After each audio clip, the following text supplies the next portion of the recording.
Good morning friends. আজকে চলো আজকে একটু সকাল সকাল সিমুই খাওয়ার ইচ্ছা হলো, তাই আজকে সিমুই বানানো যাক। একটু সিমুইটাকে ভেজে নিচ্ছি তারপরে একটু সুজিটাকেও ভেজে নিলাম। সুজিটা দিলে কি হবে, পায়েসটা একটু ঠিক ঠিক হবে, খেতে ভালো লাগে ঠিক ঠিক। তারপরে একটু ঘি নিয়ে ঘিয়ের সাথে এবার আমরা সিমুইটাকেও দিয়ে একটুখানি হালকা করে ভাজবো, তাহলে একটু কারকারা জিনিসটা চলে আসবে। এটাকে একটুখানি ভেজে নেবো ঘিয়ের সাথে। আর এর সাথে সাথে আমরা একটুখানি একটা ইলাইচি দিয়ে দেবো। ইলাইচি দিলে কি হবে, একটা সুন্দর একটা হালকা গন্ধ বেরোয়, খুব সুন্দর লাগে। এখানে দুধ দিয়ে দিলাম। দুধ দিয়ে আবার এটাকে একটু ভালো করে স্টার করব। আস্তে আস্তে স্টার করতে করতে সিমাইগুলো দেখবে একটুখানি কুক হয়ে হয়ে উপরে ফ্লোট করতে আরম্ভ করে দেবে।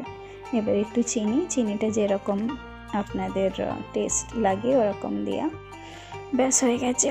চলো হয়ে গেছে পায়েস। প্লিজ আমার চ্যানেলটাকে লাইক করবে, সাবস্ক্রাইব করবে, and see you all again. By.